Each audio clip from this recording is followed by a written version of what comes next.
Il y a plus finalement de choses qui rapprochent tout le monde que ce qui les divise. En fait, le fait de dialoguer montre qu'une fois de plus qu'on a plus intérêt à discuter autour d'une table plutôt que de rester dans des positions figées et puis de rester peut-être et dire des choses qui sont relativement subjectives. En tout cas, moi, je constate que plus les jours passent et plus j'ai l'impression qu'il y a beaucoup de points qui rassemblent les deux parties. Et vous, à l'opposition qui a voulu participer à ce dialogue inclusif, est-ce que vous partagez le même avis que vos collègues de la majorité? Oui, les débats ont commencé dans une très bonne ambiance. Je pense qu'il y avait une vraie volonté de participer et de prouver à ceux qui ne sont pas venus que quelque chose était à faire là.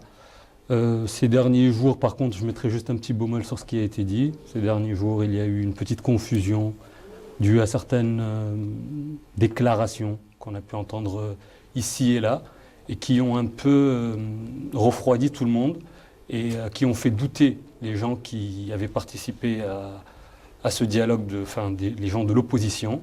Et nous espérons que cela n'empiétera pas sur ce qui suit, et qu'au final,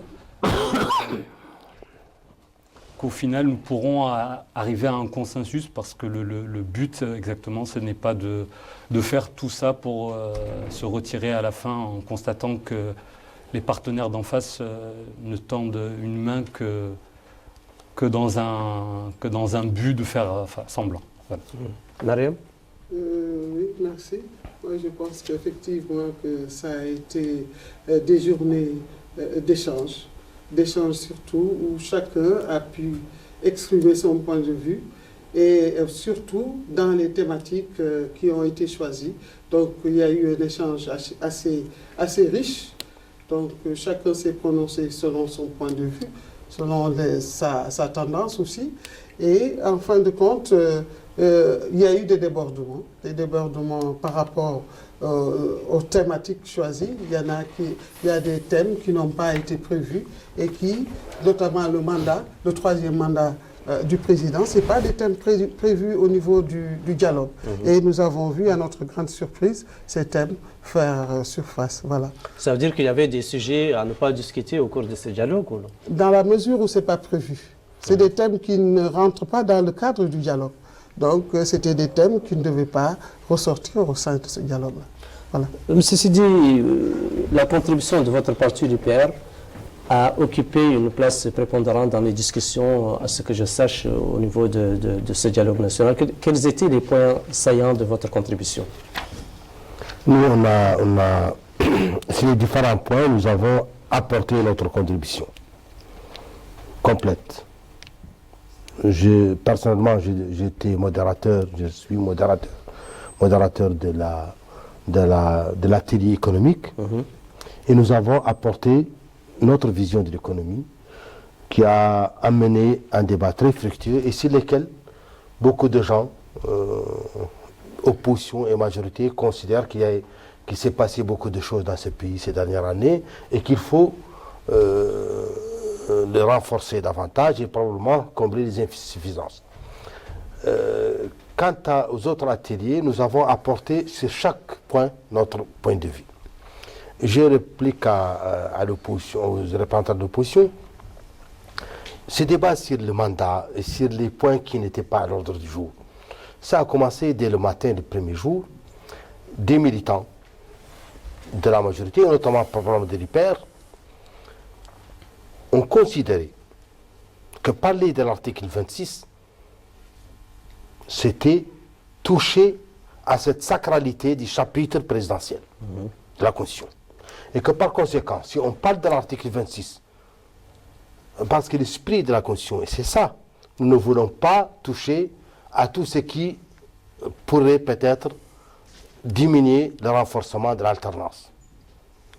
Les trois articles relatifs à cette alternance, notamment à cette alternance au niveau de l'âge, alternance au niveau des mandats, devraient être restés sacrés. Si par ailleurs des partis veulent qu'on touche l'article 26 parce que ça les arrange, ils doivent quand même avoir la tolérance d'accepter que des militants qui eux-mêmes aussi pensent que la limitation des mandats est un non-sens, puissent les poser et ça ne doit déranger personne. Naturellement, il faut que tout le monde sache qu'il n'y a pas de sacralité dans le débat. Tout le monde, on a entendu des opinions extrêmes. On a entendu des gens d'ailleurs qui veulent partager la Mauritanie. On a entendu tout. Mais tout doit rester dans le cadre d'un dialogue. Le consensus qui en sortirait serait le consensus définitif. Les gens doivent savoir écouter et attendre la position consensuelle qui pourrait en sortir. Ça veut dire que pour vous, il n'y a pas de sujet tabou, il faut discuter Il n'y a de pas tout. de sujet tabou. On n'est pas sorti du cadre du programme qui était fixé, mais quand on parle du 26, il est légitime que quelqu'un dise nous n'acceptons pas le 26, c'est que vous recommandez dans le 26, sans qu'on le dise avec d'autres articles qui sont semblables. Et ça, c'est une opinion. C'est une opinion. Et je précise ici qu'au niveau de l'IPR, vous n'entendrez jamais probablement un membre du bureau exécutif exprimer cette opinion. Parce que les membres du bureau exécutif se sont engagés derrière la feuille qu'ils ont présentée. Mais les militants qui ont été invités, les universitaires, les avocats, toute la société civile qui est là, a le droit d'exprimer son opinion. Les membres Et du ça ne va gouvernement pas. aussi. À ma connaissance, non. Et le porte-parole du gouvernement en a fait allusion. Qu'est-ce qu'il a dit? Qu'est-ce qu'il a dit, le porte-parole du gouvernement? Il ne faut pas exagérer. Il a dit, en termes clairs, une opinion très claire en disant que la limitation des mandats est nouvelle chez nous. Et qu'il se pose la question pourquoi elle concerne seulement le président et pourquoi pas les autres élus. Et que le débat doit être ouvert. Mais cela ne remet pas en cause notre volonté de maintenir ce qui pourrait faire le consensus du dialogue. Vous savez, moi j'ai l'impression qu'on est en train de faire dans cette opinion, dans cette Mauritanie, une opinion du dictat de l'opposition. Tout ce qui plaît à l'opposition doit être, vous voyez, on doit faire attention à ce qui plaît à l'opposition. Il ne faut pas le dire, sinon on est en train de bafouer tout. Non. Nous sommes des hommes. Nous avons la liberté de s'exprimer. On s'exprime, qu'on soit ministre, qu'on soit membre du bureau, on doit s'exprimer. Mais notre idée, refutez-la par la logique. Mais ne la refutez pas parce qu'elle vient de telle ou de telle personne. Mais si elle ouvre la brèche à de multiples interprétations au moment, on tient rencontre aussi sensible que le dialogue on ne national. fera jamais appliquer dans ce dialogue que ce qui est essentiel. C'est l'esprit du dialogue. Et si on a organisé le dialogue, et si on a tendu la main pour le dialogue, c'est pour rester dans le cadre d'un dialogue consensuel. C'est tout. Et là, vous êtes d'accord, gens de l'opposition? Nous, ce qu'on voit surtout, c'est que les gens de l'UPR, parti au pouvoir, se donnent beaucoup de mal à essayer de trouver une justification à un troisième mandat. Cela passe par bon nombre de choses, que ce soit les militants ou autres. On voit que c'est leur leitmotiv.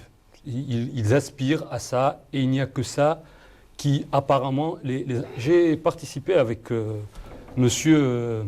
à l'atelier de gouvernance économique et financière. C'est très intéressant.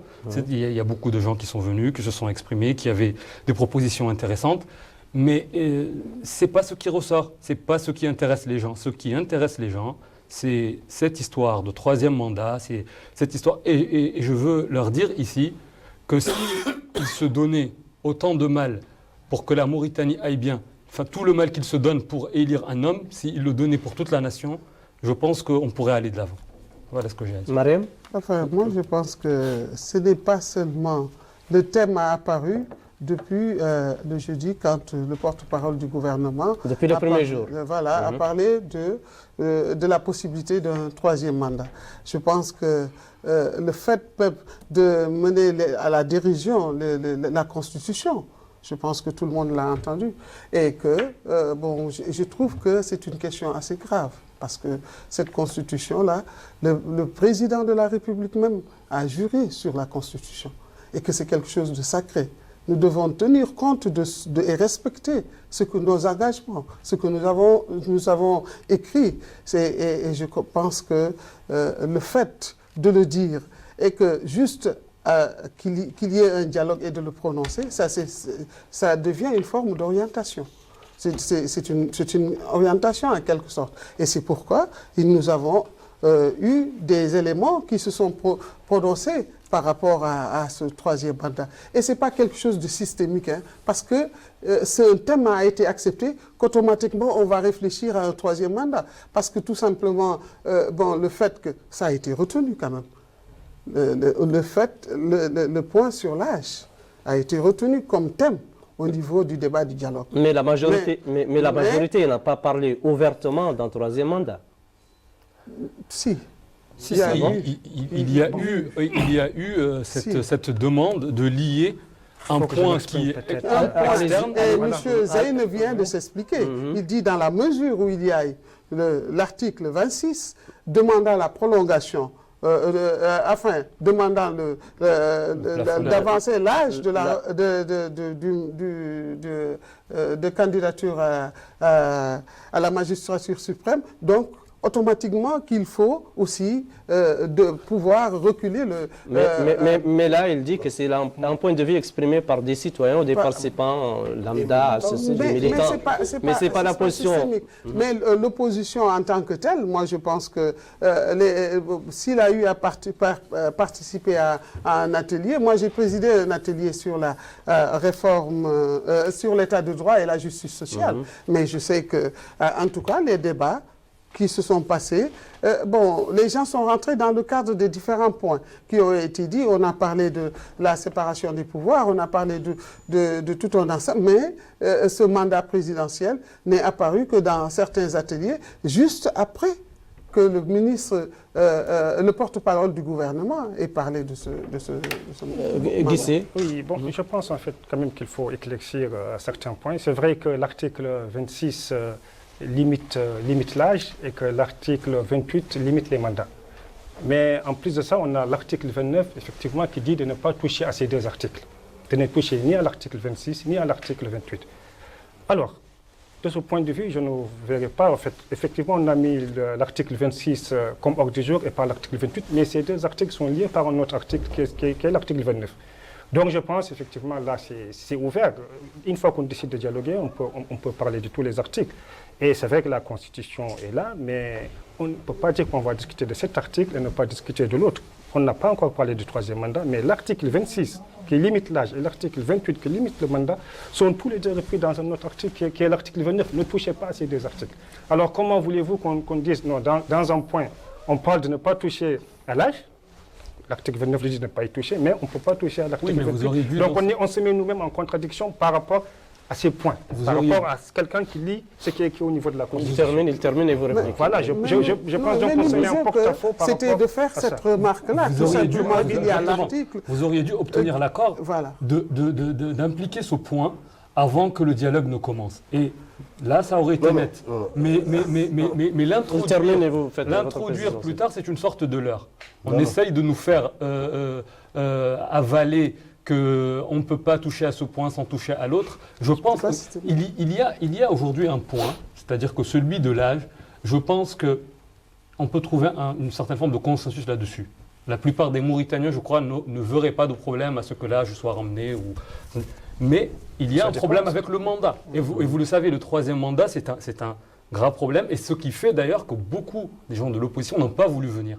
Alors qu'aujourd'hui, des gens de l'UPR réagissent comme ça par rapport à ceux qui ont bien voulu se présenter au débat, c'est comme excusez-moi, mais une forme de petite trahison. Voilà. Donc c'est notre sentiment. Merci. Petite trahison, c'est dit. Il n'y a aucun problème. Ça ne me choque pas. Écoutez, vous savez, d'abord, revenons un peu en arrière, comment la feuille de route a été élaborée. Chacun a apporté quelque chose. L'IPR et les partis de la majorité n'ont pas parlé ni de l'article 26 dans leur proposition, ni de l'article 28. L'article 26, vous savez très bien qui l'a amené dans le débat, comme proposition. Entre autres, et la vice-présidence qui l'a amené. Donc, chaque parti a proposé des éléments qu'il faut introduire dans l'ordre du jour. Alors, ces éléments ont été mis sur la table.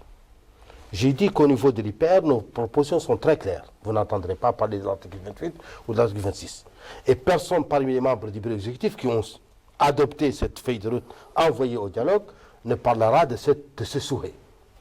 Les militants de l'IPR ont trouvé, parmi eux des universitaires, parmi des avocats, des juristes, qui sont venus et ont dit non, On n'a pas le droit de parler du 26 si on ne parle pas du 28. Donc, c'est au niveau de l'ordre du jour du 26 que cela ça a été soufflé. Et donc, le débat était autour de ça. Je ne suis pas là pour trahir mes collègues ni les téléspectateurs. Je ne fais que dire la vérité. Excusez-moi. Alors, quand on a lancé le débat, Mme Babassi pense que ça a été fait à partir du jeudi. Non. À partir du premier jour, de la première séance, parce que l'article 26 était le premier point à discuter dans cet atelier sur la Constitution, les gens ont soulevé ce problème. Et ça a fait un brouhaha. Et ça a fait une divergence fondamentale. Au bout du compte, il s'est avéré que beaucoup de gens souhaitent ça. Et si vous dites, l'âge, on est consensuel, les Mauritaniens sont consensuels, rien ne dit que le troisième mandat n'est pas consensuel. Mais nous ne revenons pas à ça. Et en politique, il n'y a pas de cadeau. Pas de cadeau. Vous voulez. Nous, on dit, il y a des articles qui sont limitatifs. Des articles qui sont faits pour améliorer l'alternance. Oui, la partie qui concerne l'âge, parce que ça favorise des acteurs politiques, il faut l'assouplir. Et la limitation du mandat qui favorise probablement l'actuel président, il faut la limiter. C'est quand même injuste. Écoutez, soyons sérieux. Moi, je ne suis pas demandeur du troisième mandat. Et je ne suis pas là pour le faire. Mais si le peuple mauritanien aspire à ce troisième mandat, en tout cas, je n'attendrai pas à ce que l'opposition me dise ce qu'il faut faire. Et ne me parlez surtout pas de l'opposition qui n'a pas participé. Ouais. Parce qu'elle a préféré ne pas participer. Et d'ailleurs, elle ne peut même pas parler du mandat. Parce que depuis le premier mandat, elle a toujours crié que les élections sont Elle n'est pas là, mandat. elle n'est pas là représentée, on va essayer de... L'opposition qui n'est pas là, je pense que c'est celle aujourd'hui qui est dans la position la plus sûre. Parce que nous sommes engagés, ça a été un pari pris sur voilà, une croyance en la possibilité d'un dialogue, la possibilité d'un terrain d'entente. Et je ne sais pas, d'aujourd'hui, on ne sait pas si l'avenir nous donnera raison. On verra bien. C'est une déception. Non, pas forcément, mais on est quand même un peu dubitatif sur ce qui a pu se passer ces derniers jours. Je dis bien ces derniers jours parce que c'est vrai que le premier jour, il y a eu des échos, mais ce qui a enhardi, on va dire, cette demande, c'est quand même la déclaration qui a été faite par le porte-parole du gouvernement. Donc, qui devrait être dans cette période où exactement on est en train de discuter, devrait être dans une certaine forme de réserve. Donc, quand on fait une déclaration de ce style, c'est porter un message que vous avez le feu vert. Voilà, c'est ce que nous avons compris. Bon, nous disons, notre principe, comme tout le monde le sait, c'est de dialoguer. Le WIAM, dans ses principes, c'est de dialoguer avec tous les acteurs sociaux et politiques.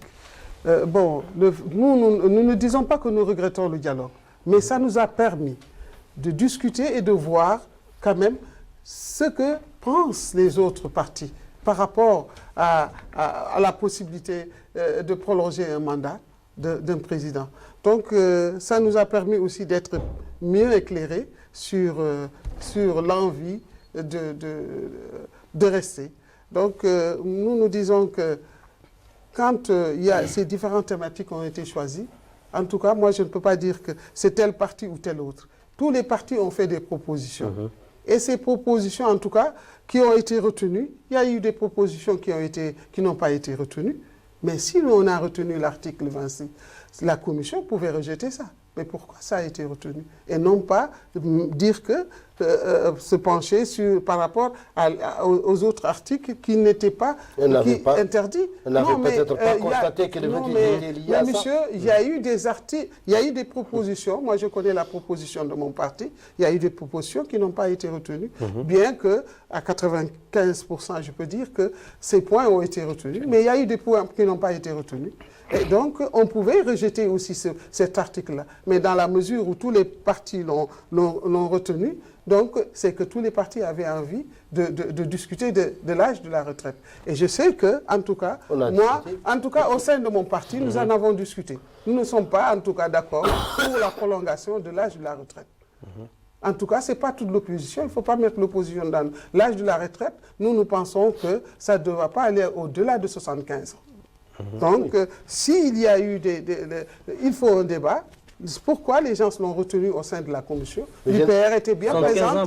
Pour être... Il ne faut pas dépasser. Je pense que, parce qu'à partir de 75 ans, je pense que vous savez s'il vous plaît, vous savez qu'à partir de 75 ans, il y a des fuites de mémoire. On n'est pas tout le temps... Oui, parfois, on oublie. Et puis, quand, au-delà de 75 ans, nous avons vu Bourguiba à la présidence, nous avons vu actuellement aussi, nous avons vu à côté Wade, quand il présidait les derniers moments au Sénégal, nous avons vu qu'il y a eu énormément de problèmes. On oublie souvent, on oublie même ses collaborateurs, les noms des collaborateurs. Donc, moi, je pense que 75 ans est le bel âge pour ne plus briguer un mandat. Voilà. Je pense quand même que par rapport à l'âge, l'a dit Dame, on ne peut pas dire qu'en fait, pour limiter l'âge, moi je pense que le plus important, ce n'est pas d'avoir 75 ans ou 80 ans. Ce qu'il faut d'abord demander à un président, c'est un bilan de santé. Parce qu'on peut effectivement avoir 80 ans et être bien portant et mieux portant que quelqu'un qui a 40 ans. Donc ce qu'il faudrait peut-être à la limite exiger, c'est un bilan de santé qui est fait de manière transparente qui soit fait de manière transparente pour tout le monde. Là, je peux le comprendre. Vous l'avez dit, il a pris la présidence à 80 ans, c'est vers la fin qu'il a eu des trous de mémoire. Actuellement, la Tunisie est dirigée par un monsieur qui a 90 ans. Donc le problème de l'âge, pour moi, ce n'est pas ça qui doit être limitatif, c'est plutôt l'état de santé de la personne qui veut diriger un pays, fait de manière transparente. C'est que ça, on doit être à la limite clair. Maintenant, toujours encore pour revenir par rapport aux articles, je pense qu'une fois qu'on décide de dialoguer, comme l'a dit tout à l'heure aussi notre ami, qu'il y a une sorte peut-être de trahison. Non, je pense que quand on décide de se mettre autour d'une table, il ne doit pas avoir de sujet tabou. On a décidé de parler de la Constitution, on a demandé de supprimer le Sénat. On sait que pour supprimer le Sénat, il y a peut-être le tiers des articles vont être touchés. Mais alors pourquoi ne pas à la limite toucher toute cette Constitution et puis revoir, est-ce que le mandat présidentiel, est-ce que 5 ans, c'était l'âge, est-ce que 5 ans est peut-être le meilleur mandat d'un président? Est-ce qu'il ne faut pas l'amener à 7 ans? On peut discuter de tout. Il n'y a pas de choses taboues ou de dire non, ça c'est une ligne rouge qu'on ne peut pas franchir. Mais est-ce qu'il y a eu une discussion, au sein des ateliers, je n'y étais pas, mais est-ce qu'il y a eu une discussion franche sur ce sujet-là, des deux partis? Où on s'était sur certaines... Non, il y a eu des revendications qui ont été faites par les gens de l'UPR et d'autres personnes ont dit qu'elles ne voulaient pas en parler, tout simplement parce qu'effectivement, ce n'était pas à l'ordre du jour. Et je vais juste revenir sur ce... Quand on nous dit l'âge... Ça veut dire que la question n'a pas été tranchée au sein des ateliers. Quand on nous dit l'âge... Non, mais moi je pense que... Oui, allez-y. Excusez-moi. Quand on nous dit l'âge, on le limite, ça a la même portée que le mandat. Ce n'est pas la même chose. L'âge, on est en train de limiter. C'est pour... C'est pas la même chose. Excusez-moi, je vais expliquer le pourquoi. Oui, allez-y. Parce que quand on parle d'âge, on ne parle pas de peut-être les 100 futurs présidents de la Mauritanie. Alors que quand on nous parle de troisième mandat, ou quand on nous parle d'un mandat, on est en train de le faire pour une personne. C'est-à-dire c'est quelque chose sur mesure. Et c'est ça qui est dérangeant. C'est cette idée que certains ont, qu'il y a l'homme providentiel, cet homme sans qui ça ne peut pas marcher, ça ne peut pas aller. Moi, je pense que le parti de l'UPR, qui a aujourd'hui quelqu'un de ce parti qui est à la tête du pays, je pense que s'il est aussi fier de ce qu'il a réalisé, ce qui a été fait, et qu'il a les bonnes idées, quelqu'un d'autre peut porter son message. Ils n'ont qu'à présenter une autre personne et cette personne va porter le message et elle va continuer la trajectoire qui a été lancée. Et c'est tout. Pourquoi vouloir absolument le personnifier et nous ramener à cette monarchie présidentielle? Pourquoi? C'est la question. Oui, moi je pense que le problème du troisième mandat est le fait de dire que qu'il ne doit pas y avoir d'alternance alors qu'on est en démocratie. C'est ce qui est grave.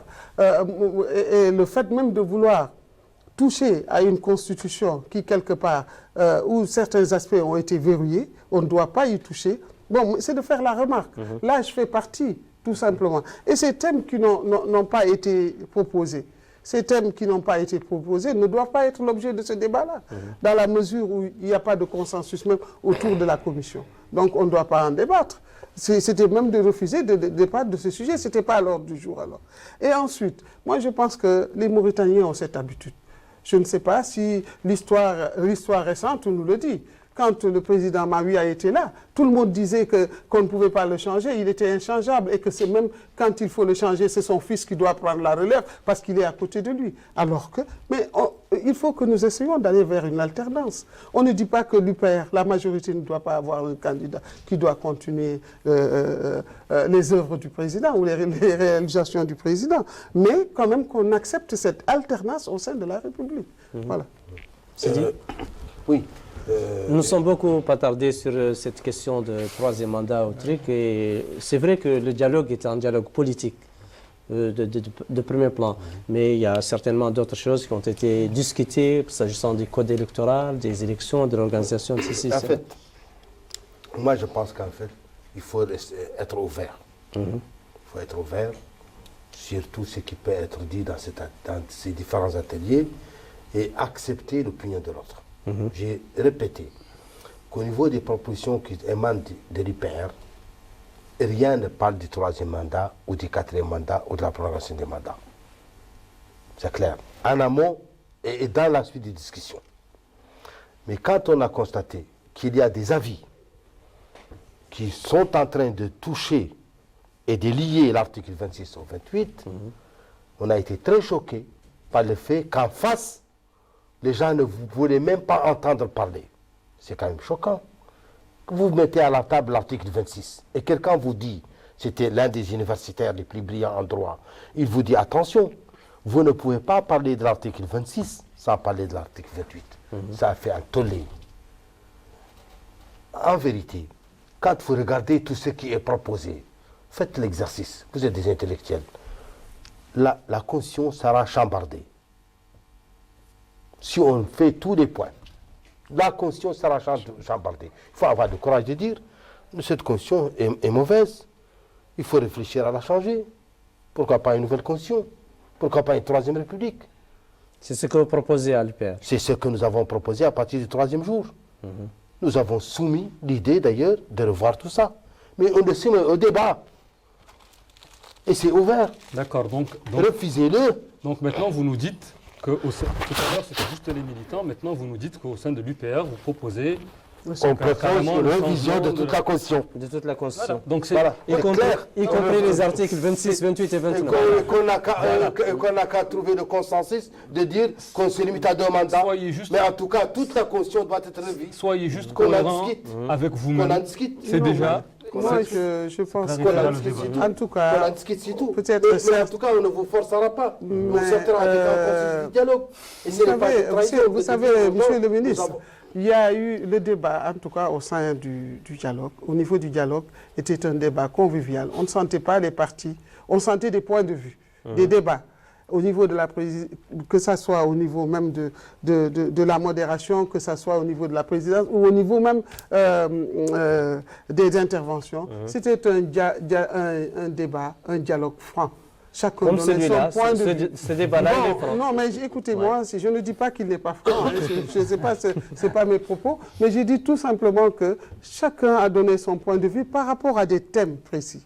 Il y a eu des débordements, comme je l'ai dit, et que chacun a donné son point de vue de manière aisée, et tout le monde, chacun intervenait soit en contradiction, ou tout simplement pour renforcer les idées. Donc moi je pense que si l'UPR aujourd'hui nous le dit, en tout cas dans la salle, en tout cas là où je suis passé, je suis passé dans la totalité des ateliers, je n'ai pas senti en tout cas que quelqu'un intervenir pour dire que tous les éléments de la Constitution n'étaient pas bons. Ils ne l'ont pas dit.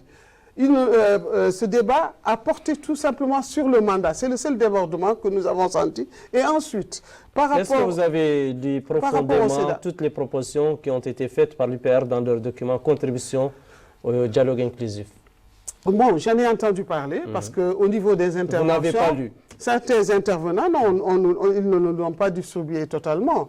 Et certainement à leurs militants, mais pas simplement dans la salle, en tout cas. Je n'ai pas eu ce document-là pour voir que c'était la contribution de... Mais j'ai entendu certains intervenants de l'UPR parler effectivement de ce document et que, bon, je me dis que donc c'est un document comme chaque parti en a fait, hein, des documents par rapport au dialogue.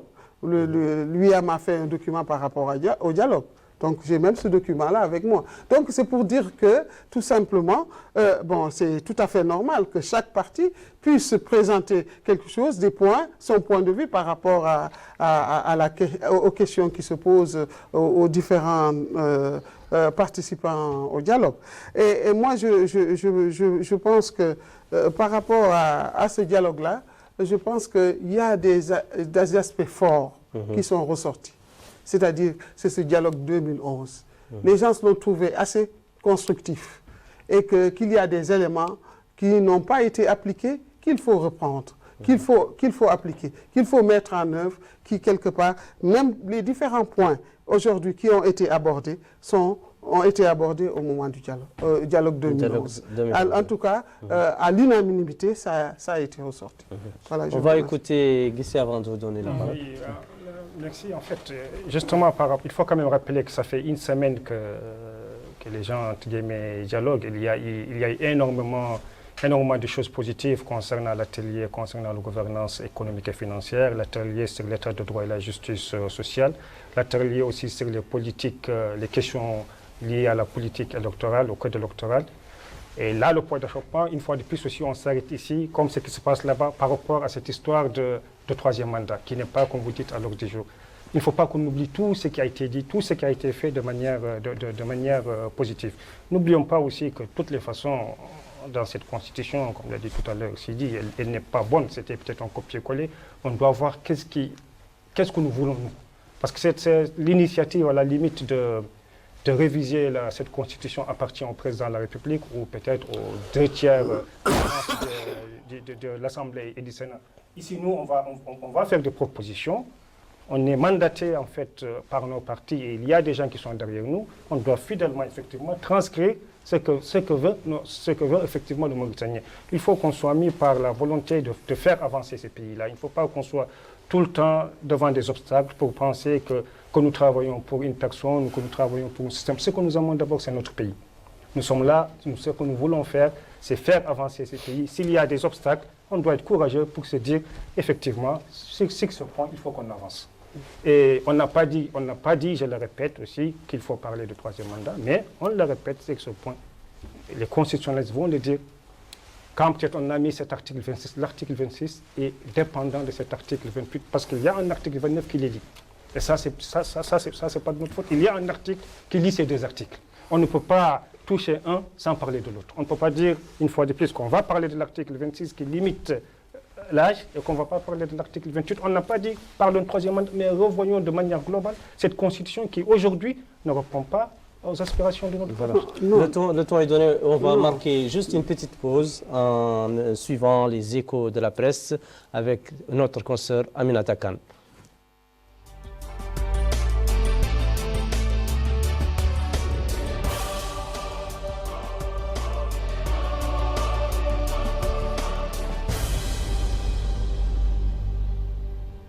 Les sites d'information ont relayé au cours de cette semaine toutes les actualités brûlantes sur le dialogue national inclusif, un sujet qui passionne.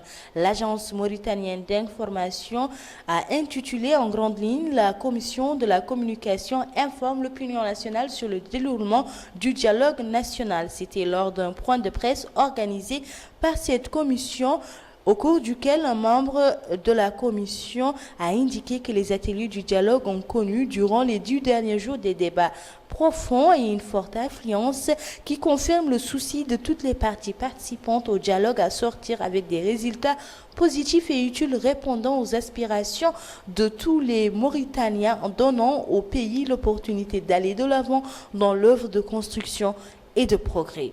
Pour le site d'information Kassataya, la prolongation du dialogue national inclusif jusqu'au jeudi était inscrite au premier plan.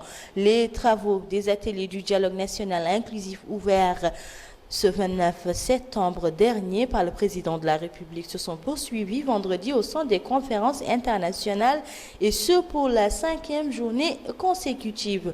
Au total, 600 participants issus de 70 partis de la majorité présidentielle et 28 de l'opposition, de 24 centrales syndicales et 90 organisations de la société civile, en plus des personnalités indépendantes et des Mauritaniens établis à l'étranger, prennent part aux ateliers selon la commission à l'information du dialogue national inclusif. Et enfin, le site CRIDEM informe sur l'atelier de la gouvernance économique qui appelle à la mise en œuvre de stratégies de développement global.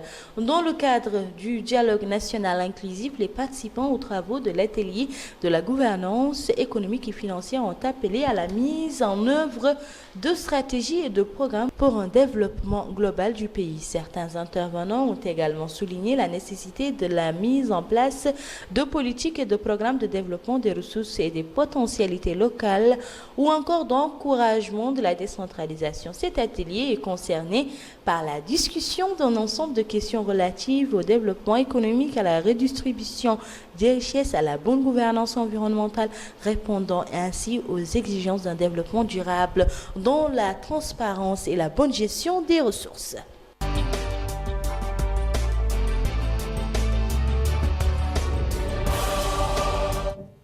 Je reviens à vous, M. Mohamed Yahya Oulnour de l'Alliance nationale démocratique. Vous voudriez réagir par rapport à... Oui, non, mais c'était juste pour confirmer ce qui a été dit par M. Guissé avant moi. Et effectivement, il y a beaucoup de choses très intéressantes qui se sont dites lors de ces débats. J'ai déploré comme lui le fait que nous restons bloqués, comme nous l'avons été ce soir, sur la Constitution, le 3e mandat, toutes ces choses qui, au final, impactent très peu la vie du citoyen. Et je pense que ce qui est dommage, c'est que nous nous perdons dans tous ces débats, entre guillemets, stériles, quand nous devrions apporter toute notre attention sur les problématiques quotidiennes que vivent nos concitoyens, autant en termes de transport que d'éducation, que de santé, toutes ces choses-là sur lesquelles nous devrions mettre l'accent, au lieu d'essayer les discussions, vous savez, entre gens dans des salons feutrés. Quand les politiciens se rencontrent, c'est essentiellement pour discuter de politique. Madame ? Oui. Enfin, moi, je pense qu'au niveau du dialogue, je pense que les points qui ne figurent pas à l'heure du jour ne doivent pas créer chez nous une digression. Ce n'est pas des points à l'ordre du jour. Le fait de dire, dès qu'on touche la limite du mandat, et même s'ils sont dans des articles qui se suivent, ne sont pas quelque chose qui sont liés. Je regrette, ce n'est pas lié. La limitation du mandat et de l'âge, c'est différent. Mais maintenant, il y a un article qui les verrouille. Maintenant, c'était de le dire tout simplement. Mais qui lit les trois articles. L'article 29 lit les deux le 26 et le 28. 26 et le 28. Bon, je suis d'accord. Il faut le dire, il faut le souligner. Mais simplement, ce n'est pas parce qu'on a parlé de l'autre qu'automatiquement qu'il faut parler de l'autre. Non, c'est que c'est des articles qui, quelque part, dont on ne peut pas discuter parce que, tout simplement, que c'est comme ça c'est verrouillé. Voilà. Monsieur Sidi, quelles étaient la place qu'occupaient les stratégies de développement, les choses que dit Mohamed Yahya tout à l'heure qui impactent directement la vie du quotidien? Je pense que l'atelier sur la bonne gouvernance économique a été suffisamment nourri pendant toute la période. Demain, ce sera le dernier jour. Nous avons parlé de toute la problématique économique. Il y a eu des points de consentement, il y a eu des divergences de points de vue, mais in fine, tout le monde a trouvé qu'en fait, notre pays continue à vivre sur une rente. Qu'il y a lieu de mettre l'accent sur le développement économique pour créer une production nationale. Et ça, tout le monde le sait, l'action du gouvernement dans ce sens est visible. Si on s'est engagé sur le programme d'infrastructure, c'est pour alléger exactement les coûts de production. Si on s'est engagé sur l'énergie, c'est pour permettre, parce que sans énergie, on ne peut pas faire de production. Si on est en train autour de la côte, alors qu'on a passé 60 ans, nous n'avons qu'un seul port à Nouadhibou pour le débarquement de produits halieutiques. Si aujourd'hui on est en train de faire tout au long de la façade maritime un ensemble de ports pour améliorer le débarquement et créer des unités de production tout autour, c'est que nous sommes conscients qu'il faut transformer pour faire la transformation de ces produits halieutiques. Si on s'est engagé pour les pôles de développement économique des usines de lait à l'intérieur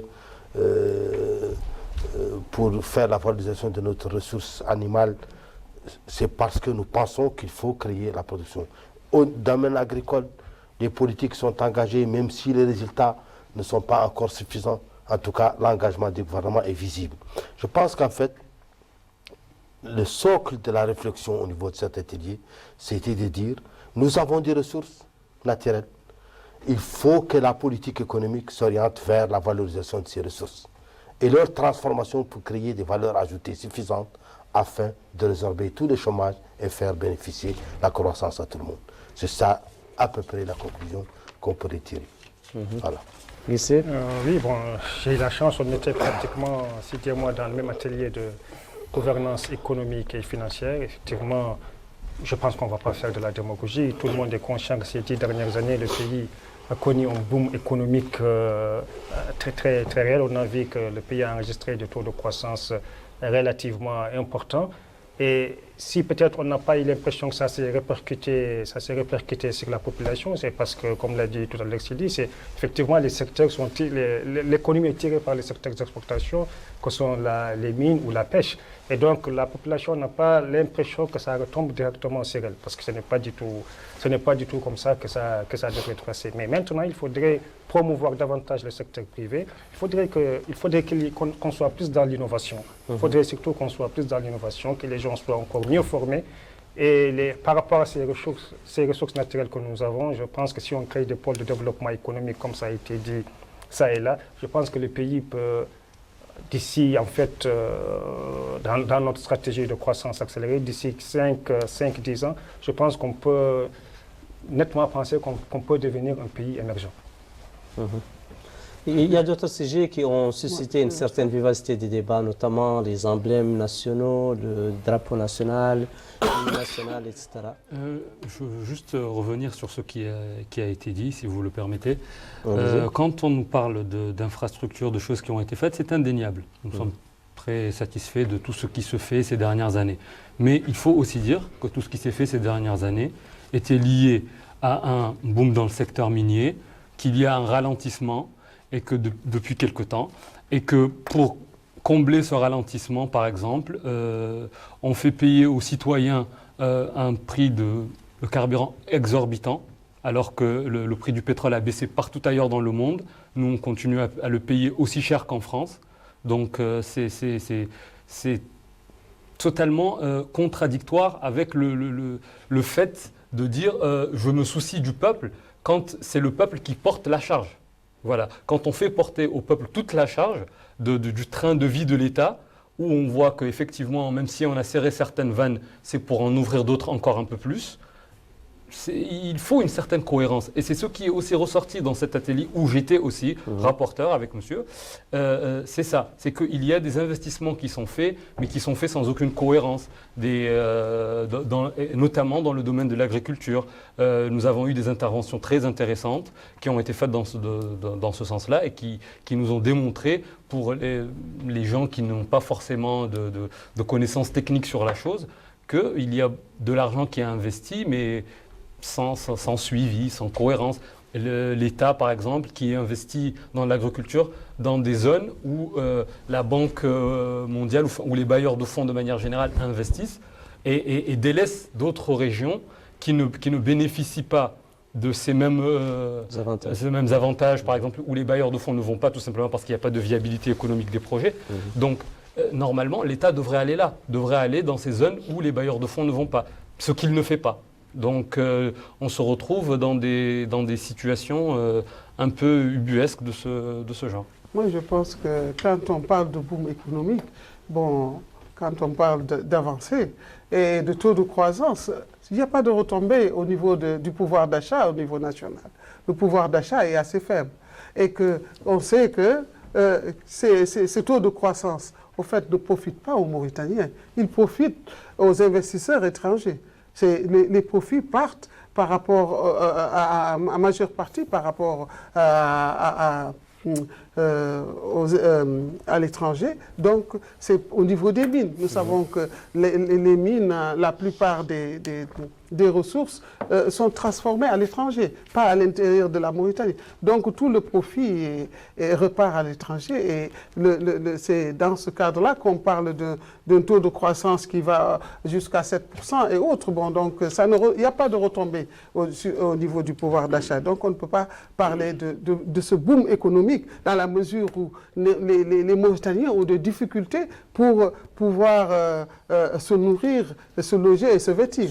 Donc, souvenir aux besoins essentiels. Donc, moi, je pense que ce boom-là, je n'est pas tellement perceptible avec toutes les richesses que nous avons au niveau de la Mauritanie, que ce soit la richesse minière, que ce soit au niveau de la pêche, vous l'avez dit, et que ce soit un peu bon. L'évolution de la Mauritanie, c'est vrai que, bon, on aime bien dire que oui, on a construit, on a réalisé, mais ce n'est pas que maintenant qu'on a commencé à construire. Il faut une évolution. Je suis d'accord que quand on trouve qu'il y a une route, il y a eu la route de l'espoir, ensuite il faut qu'il y ait autre chose, dans la mesure où maintenant il y a Tagiat, il y a d'autres aussi ressources minières qui viennent de sortir. Donc la réponse est tout simplement qu'il y ait des développements des infrastructures pour mieux exploiter ces ressources-là. Donc moi je pense qu'il y a une évolution certes au niveau de l'exploitation des recherches, mais il n'y a pas tellement de retombées, ce n'est pas perceptible. On sait que quand on prend 1000 Uguaya, on a des difficultés pour faire son repas le jour. Donc moi je pense qu'il faut qu'au niveau du pouvoir d'achat, que ça soit ressenti. Nous ne le ressentons pas au niveau du pouvoir d'achat des Mauritaniens.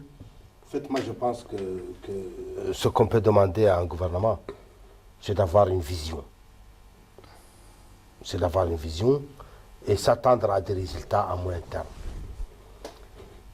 Ce que vous sentez, madame, il n'est peut-être pas partagé par tout le monde. Je ne peux pas dire que tout le monde vit l'embellie. Certes, non. Mais il est sûr qu'aujourd'hui, que les revenus des gens ont été multipliés par 3 depuis que le gouvernement est là. Ce n'est pas suffisant. La mendicité aussi. Probablement. Probablement. Mais j'ai dit que le problème de notre économie, c'est que nous avons une économie de rente. J'ai expliqué ça. Vous parlez des mines. Ça fait 60 ans que nous exportons le fer sous forme de pierre. Ça fait 50 ans que nous exportons notre poisson brut. Et ça nous revient transformé après. Et le fer nous revient transformé. Ça fait 50 ans que nous exportons notre bétail sur pied vers les pays environnants. Donc on n'a jamais voulu faire l'effort de transformer nos produits pour améliorer la valeur ajoutée. Et quand le gouvernement était venu ici, il s'est engagé dans 2 voies qui sont le socle de cette politique. 1, améliorer les infrastructures, parce que si on n'est pas capable de transporter ces produits transformés avec des coûts de transport faibles, nous ne pouvons pas être concurrentiels. Et une économie qui n'est pas concurrentielle est vouée à l'échec. 2, il faut produire de l'énergie, parce que sans énergie, nous ne pouvons pas faire de la transformation. Donc ces 2 pieds qui sont essentiels pour le développement économique ont été engagés dans la vision gouvernementale ces 6 dernières années. Il reste que le secteur privé est appelé à jouer son rôle. Privé national, il est encore frileux. Il reste que les investisseurs, par l'ambiance qui tourne autour de notre région, malgré les efforts en termes de sécurité que nous sommes en train de faire, nous continuons à être perçus par les investisseurs comme un pays instable. Nous sommes dans la zone rouge pour le terrorisme, dans plusieurs pays. Donc nous avons vécu des conditions très difficiles dans lesquelles nous n'arrivons pas encore à booster l'économie parce qu'il manque des investisseurs, il manque un capital privé qui s'engage, il manque des outils de filière de tous ces secteurs, élevage, agriculture, etc. etc. Oui, mais monsieur Cela le viendra, ministre, mais écoutez, Après, on ne transforme pas encore au niveau économique. Mariam, après, on conditionne. on le laisse terminer, après vous réagissez. Notre ambition, c'est de transformer. Ah oui, là, il faut le dire. Donc, j'ai dit, on a fait en tout cas des conditions. Aujourd'hui, si vous voulez faire de la transformation, on vous offre l'énergie qui existe là. On vous offre l'infrastructure. Et c'est ça la politique de l'État. L'État s'est engagé dans ces deux piliers qui sont fondamentaux. J'ai vu le document de l'opposition qui circule pour dire que nous avons créé une centrale de 400 mégawatts et que cela dépasse nos capacités. Oui, nous sommes ambitieux pour ces pays. Si d'autres ne le sont pas, c'est tant pis pour eux. Oui, mais ça serait déjà bien qu'on arrive à sécuriser l'électricité pour les citoyens. Mais écoutez, c'est le minimum. Elle est sécurisée. C'est le minimum. C'est parce que tout simplement nous avons des petits problèmes techniques de distribution, mais déjà nous avons la production qui est là. Oui, mais la surproduction d'ailleurs. Une surproduction qui est là. Et nous exportons pour le Sénégal. Allez-y voir le Sénégal. Nous exportons, mais nous n'arrivons pas à assurer nos propres... Nous avons assuré, s'il y a des petites ruptures, écoutez, les techniciens vous diront que parce que tout simplement Manantali est perturbé dans cette période d'hivernage, il arrive parfois des coupures qui viennent de Manantali, et dès que ça vient, pour redémarrer notre centrale, ça fait quelques minutes de rupture. Mais ça, c'est des trucs techniques qui arrivent. Mais ça, c'est pour l'énergie Manantali. C'est tout. Et ça, c'est... Tous les jours, pendant des heures, pour les citoyens, pour ceux qui ont des petites boutiques. Excusez-moi, ne parlez pas aux citoyens. Il y a des délestages, certes, mais n'exagérons pas. Pas tous les jours. Il y a des délestages, certes, oui. Pas tous les jours, et pas tous les heures, et pas toutes heures. Non. Les citoyens nous regardent. Restons dans ce qui peut être perceptible par les citoyens. Ce que nous allons dire là, ils nous écoutent et ils peuvent témoigner. Oui, mais je ne parle pas des gens qui sont à Washington. Je parle de la réalité que tout le monde connaît. En tout cas, tous les jours, nous avons tous les jours, selon des secteurs, des coupures qui durent des heures. Non. Presque tous les jours. Pas du tout. C'est pas tous les jours. Je crois, Mohamed Diarra, qu'il faut un peu nuancer. Il y a certes des délestages dans certains quartiers, mais on ne peut pas dire que c'est tous les jours. Nous avons une capacité de production aujourd'hui qui est largement suffisante. Et qui est une production qui est largement suffisante. Et on a encore des problèmes de raccordement technique et de distribution. Mais le citoyen, je suis d'accord avec vous. J'aimerais juste que cela soit perceptible comme tout le reste. Pour le citoyen, toutes ces capacités, toutes ces retombées, toute cette richesse, toute cette embellie, tout ce boom économique, j'aimerais juste qu'au niveau du citoyen lambda, il soit ressenti. C'est tout ce que nous demandons. Oui, mais je pense, tout en restant dans ce domaine, tout à l'heure, quand notre collègue a parlé de prix du carburant qui est très élevé, il faut quand même faire des comparaisons. Il faut d'abord savoir que nous avons, par rapport en tout cas au Sénégal et au Mali, le prix moins élevé. Parce que n'oublions pas, quand le prix du pétrole justement était élevé, la Mauritanie a toujours maintenu le cap. Alors même s'il y a eu des baisses, on a gardé le même niveau. Donc on n'est pas du tout plus cher que le Sénégal ou le Mali, vous pouvez faire des comparaisons. Ça, c'est un point de vue. Et puis, quand on parle de taux de croissance aussi, le taux de croissance, c'est la richesse générée dans le pays. Ce n'est pas hors du pays, c'est dans le pays. Maintenant, vous parlez de redistribution de cette richesse-là. Cette redistribution ne peut pas être, comme on dit, linéaire. Ce n'est pas du tout possible. On ne peut pas tout attendre de l'État. Quand on dit qu'on veut construire une Mauritanie nouvelle, on ne peut pas tout attendre de l'État. Voilà, ça il faudrait qu'on se mette ça. Voilà, le minimum de l'État est là. On va parler, peut-être reparler. Mais l'État, c'est tout le monde. Voilà. L'État concerne tout le monde. Donc, c'est les citoyens. Tous les citoyens. Alors l'État ne peut pas être. L'État a un rôle à jouer, un rôle de régulateur. L'État ne peut pas être dans l'économie et être dans le social. Bon, je pense que ce n'est pas comme ça qu'on devrait voir les choses. Voilà. On va écouter juste après cette intervention un micro-trottoir réalisé au Palais des Congrès. On écoute.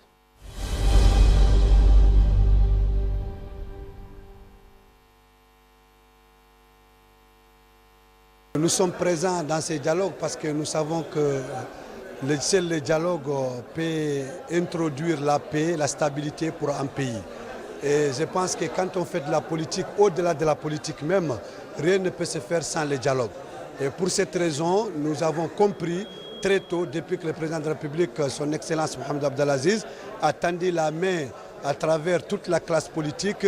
Nous, les jeunes, à travers notre parti Hiwar, nous avons jugé nécessaire de participer au dialogue. Et ce que nous attendons du dialogue, c'est-à-dire que c'est des propos concrets pour l'avenir du pays. C'est-à-dire que même nous pouvons dire que le président actuellement résoudre tout ce que nous avons comme problème et nous donner des atouts forts qu'on peut s'appuyer pour un lendemain meilleur pour notre pays. Nous, dans l'union des forces de la majorité démocratique, nous avions toujours considéré que c'est par le dialogue, et le dialogue seulement, qu'il peut y avoir un consensus, une entente entre l'ensemble des partis d'une nation. Nous sommes actuellement dans l'atelier des affaires politiques, en ce moment. Nous avions surtout débattu sur le dialogue de 2011 et sa consolidation et sa mise en œuvre. Le dialogue par principe et en soi est une bonne chose, parce que le dialogue permet de communiquer, permet de discuter des problèmes, et on sait, comme dit l'adage, qu'un problème discuté est à moitié résolu. Donc c'est une opportunité d'aborder les problèmes. De ce point de vue, c'est bien. Ce pays ne peut pas se construire sur un pied. Il faut 2 pieds pour être debout. J'ai l'intention de poser ces problèmes, de les poser calmement, sereinement, pour que les gens me comprennent. C'est fondamental, pour qu'on construise notre devenir en commun. Encore une fois, l'esprit, c'est que les Mauritaniens se parlent, mais qu'ils se parlent sans crispation, que chacun soit doté soit dans une disposition d'écoute. D'écoute d'abord, pas de rejet automatique, mais d'écoute d'abord, puis par un désir de comprendre l'autre. Et dans un troisième temps, peut-être, on trouvera le lieu de jonction. Réaction par rapport à ce qui vient de se dire?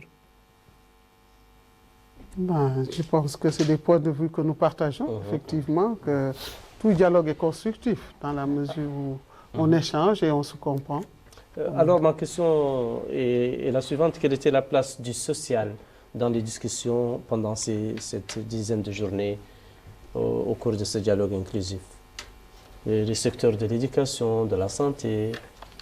Moi, je pense que c'est un sujet qui a été abordé au niveau de l'état de droit et de la justice sociale, et que c'est des questions effectivement qui sont pendantes. Et je vois que quand on parle effectivement des questions de santé, vous savez, ces questions ont été soulevées dans la mesure où on sait qu'au niveau santé, malgré tout ce qu'on fait, il y a eu énormément de réalisations. Mais seulement, effectivement, bon, si on sait que la santé, le budget de la santé par rapport au budget national n'atteint pas les normes proposées par l'OMS. Bon, nous sommes à 4%, je pense, alors que l'OMS préconise 12% du budget national. Donc, on sait que les citoyens ont énormément de problèmes, des problèmes de santé, que ce soit les problèmes de maladies transmissibles, que ce soit tout simplement il y a des maladies épidémiques qui sont là. Donc, moi, je pense que c'est un secteur, et aussi l'éducation. Le problème de l'éducation, des réformes importantes à mettre en place par rapport au secteur éducatif. Parce qu'on sait que c'est là-bas que se forme le Mauritanien de demain. Donc, on avait mis l'année passée, on parlait de l'année de l'éducation, mais ce n'est pas tellement ressenti. C'est sorti aussi, on n'a pas tellement perçu cette année de l'éducation. Donc, quelles étaient vos propositions dans ce domaine? Nous, on a fait des propositions touchant à tous les secteurs sociaux. Et nos représentants dans les différents ateliers ont défendu ces différentes positions. Madame, quand on a lancé l'idée de l'année pour l'éducation, il ne fallait pas s'attendre que ce soit les résultats tangibles, palpables tout de suite. On a engagé le programme. Je n'ai pas dit. Vous avez dit, je n'ai pas senti. On n'a pas senti. Voilà. C'est-à-dire qu'au niveau des réformes, attention, ça commence par les réformes. Voilà. Ça commence par qu'on sente le débat autour de ça, que l'on voit de manière concrète ne serait-ce qu'au niveau national. Il y a eu des journées de réflexion sur l'enseignement et qui ont dégagé un axe principal dans lequel l'État peut jouer un rôle. C'est la vétusté des investissements. Nos écoles sont vétustes. Nos écoles sont délabrées. Et le gouvernement a engagé pour l'année 2016, l'année de l'éducation, un programme ambitieux de près de 8 milliards de guillas pour la restauration de nos écoles et la construction des écoles. Plus de 100 écoles ont été engagées dans la construction. Et elles sont en phase de réception pour la plupart. Ça, c'est mais le constat était tel que tout le secteur est malade. Le secteur de l'éducation, ce n'est pas seulement les infrastructures. Vous savez, il y a, pour ce secteur, vous avez côté infrastructure, parce que les enfants doivent se sentir dans des classes. Vous avez le côté éducation professeur, la ressource humaine, et vous avez les différents programmes, c'est-à-dire le contenu. Je pense qu'en fait, par une baguette magique, on ne peut pas, d'un moment à l'autre, changer le corps professoral. Il faut faire un programme, et je crois que l'éducation, le ministère de l'Éducation a engagé un programme de perfectionnement continu du corps professoral et a mis en place une inspection pour exactement orienter les défaillances au niveau des différents corps professoraux. Et au niveau des programmes, un atelier a été fait pour réviser tout le contenu. Mais je pense que le dialogue, aujourd'hui, pourrait peut-être sortir avec des recommandations très intéressantes en la matière. Et le gouvernement, comme le président s'est engagé à mettre en œuvre tout ce qui sera dégagé, nous avons, nous, au niveau de l'IPR, envoyé les meilleurs spécialistes que nous avons sur les différentes questions, nous repartir dans l'atelier, et je pense qu'on pourrait peut-être sortir avec vous sur des réformes à faire pour l'enseignement et des solutions pour la santé. Oui, donc pour répondre à votre question sur le social, je pense que ce sont exactement ces questions-là qui sont centrales. Pour moi, c'est les questions centrales, c'est, comme je disais encore, le souci du citoyen, de ce qui impacte sa vie de tous les jours, la santé, l'éducation. Nous, au sein de notre formation politique, bien sûr, nous avons fait des propositions telles que la création d'académies régionales pour qu'il y ait une certaine cohérence au niveau du recrutement du corps enseignant. Donc je pense que c'est central, parce qu'un enseignant qui se retrouve affecté dans une zone qu'il ne connaît pas et qui passe son temps à essayer déjà de s'acclimater, ça serait plus pertinent et plus judicieux qu'il soit recruté sur place ou d'un endroit qu'il connaît. Voilà. Donc il y a ça, et il y a bien sûr la question de la santé, où nous proposons aussi la création d'une caisse en parallèle avec la CNAM pour la couverture santé universelle. C'est quelque chose qui s'est fait en Côte d'Ivoire par exemple, qui marche très bien. Ça serait pour les personnes les plus démunies. L'État prendrait en charge donc, et serait financé par des redevances qu'on peut... Qui se faisait d'ailleurs ici à travers la direction des affaires sociales quand elle dépendait du ministère de la Santé. Donc des fois on fait des choses bien qu'on finit par ne plus faire, et ce serait bien qu'on y retourne. Guissé. Oui, bon... On a assez de rubriques encore. Oui. Par rapport aux secteurs sociaux, on a bien sûr en plus des infrastructures, il faut d'abord valoriser les ressources humaines qui sont dans ces secteurs. On a proposé, notamment concernant la grille salariale, de revoir, même si on sait effectivement qu'au niveau de, on va dire en tout cas, les médecins et les enseignants sont peut-être les mieux payés dans cette fonction, mais on a quand même essayé de revaloriser cette grille pour permettre effectivement un moment à l'enseignant de rester et de pouvoir avoir d'autres avantages en nature qui vont lui permettre effectivement d'occuper sa fonction d'enseignant. C'est d'abord, parce qu'en plus des infrastructures, il faut avoir les enseignants sur place. Voilà, je vous invite à présent à suivre un appel téléphonique de l'un des citoyens à l'intérieur du pays.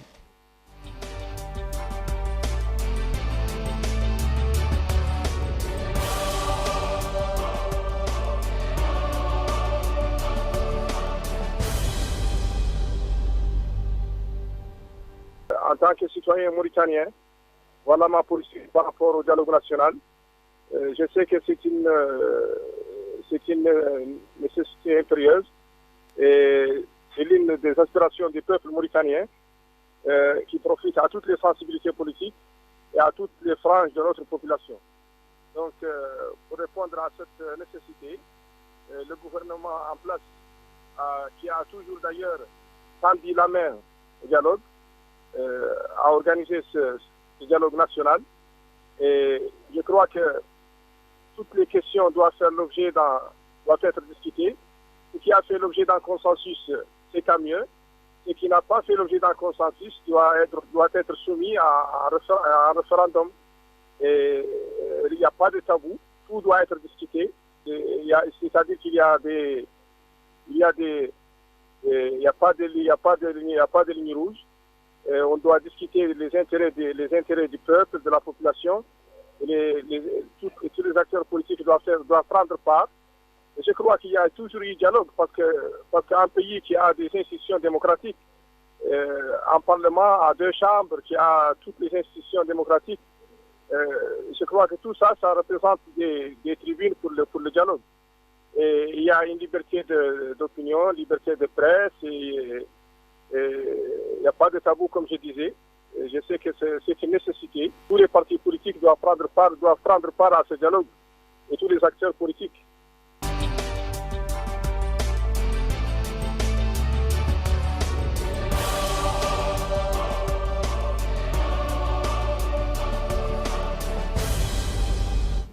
C'était Abdallahi Sawo cet après-midi depuis la localité d'Ahassi Ahmed Bishna dans la wilaya du Hadr Gharbi. C'est une opinion. C'est une opinion qui est largement partagée. Tout le monde pense qu'en fait, dans un dialogue national inclusif, on ne doit pas avoir de tabou, on ne doit pas avoir de lignes. Ceux qui veulent nous amener à un ordre du jour qui a été élaboré par une commission consensuelle n'ont rien compris au sens du dialogue. Mais ça ne veut pas dire que le compromis doit être sur tous les points. On peut ne pas avoir de compromis sur tous les points. Mais qu'on n'en discute pas parce qu'il ne figure pas sur l'ordre du jour, ça c'est une approche que peu de gens comprendraient. Vous partagez Enfin, moi je partage ce qu'a dit l'intervenant tout à l'heure, mais je pense que dans la mesure où les partis se sont entendus pour discuter de certains points, moi je pense qu'il est important de ne pas essayer de glisser d'autres points qui ne sont pas prévus.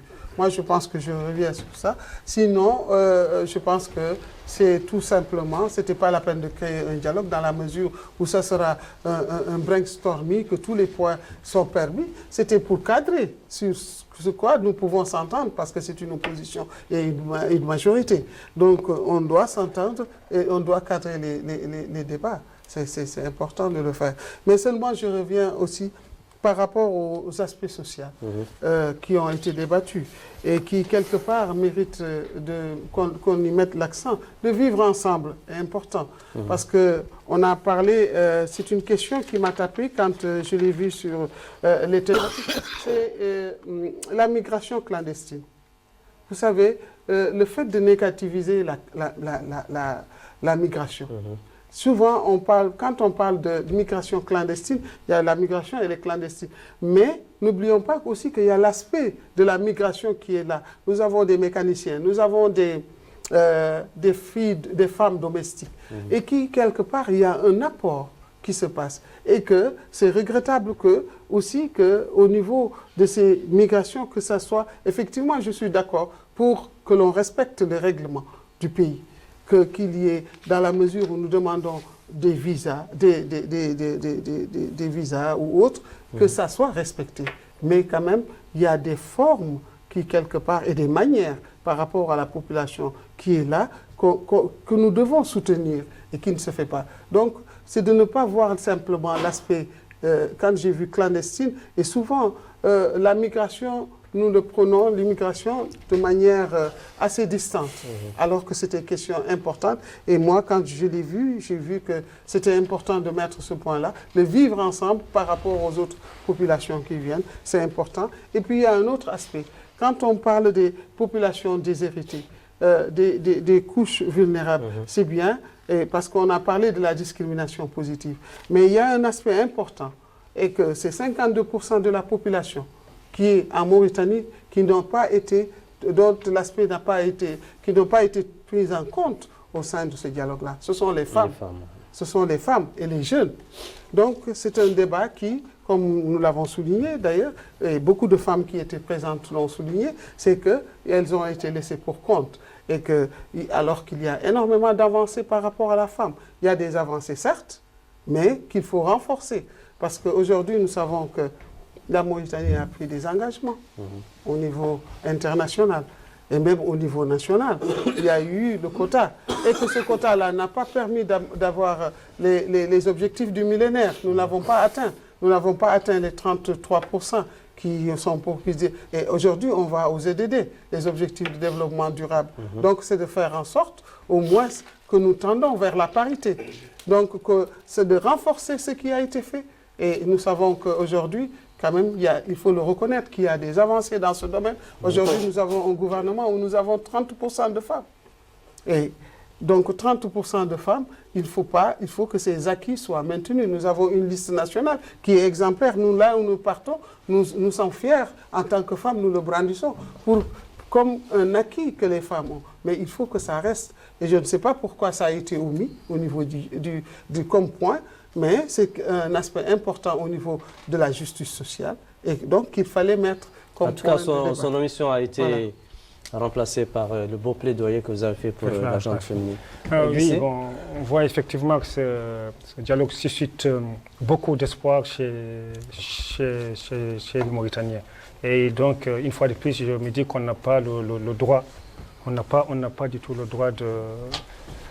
En fait, pour tous ces gens qui ne sont pas au palais de congrès, qui attendent un résultat, qui veulent effectivement qu'on aille vers l'avant. Donc, par rapport effectivement aux problèmes, une fois de plus, aux problèmes sociaux, je pense que pour les femmes, bon, Mme Babassi a tout dit. Je pense que même si elles ne sont pas, la femme mauritanienne aujourd'hui occupe la place. Je pense qu'au niveau de la sous-région, il y a eu des avancées, on sait ce que le gouvernement a fait, l'actuel gouvernement a fait pour les femmes. Je pense que ça, on n'a pas besoin de faire de plaidoyer pour ça. Il y a d'autres questions, même en validé, concernant l'état civil. Il y a les problèmes de l'état civil, il y a des Mauritaniens. Tous les Mauritaniens doivent savoir que l'état civil est là pour eux. Il ne faut pas que certaines personnes se sentent exclues par rapport à cet état civil qui a été mis en place. C'est peut-être un problème de communication, de sensibilisation. Mais le Mauritanien aujourd'hui doit être fier de cet acquis qu'il y a par rapport aux papiers biométriques qui ont été mis en place. Mais, en même temps, effectivement, il y a des Mauritaniens, on le dit clairement, bien qu'étant de la majorité, qu'il y a des Mauritaniens qui ont encore des difficultés à se faire recenser. Mais c'est juste un problème de communication. On doit faire de telle sorte aujourd'hui que tout Mauritanien, d'où est-ce qu'il vient, quel que soit, puisse se recenser de manière claire et nette. Et pour que ces gens sentent effectivement que cette institution qui a été mise en place est là pour faire avancer le pays. Non, mais là, ce n'est pas un problème tout simplement de communication, c'est un problème d'allègement des procédures.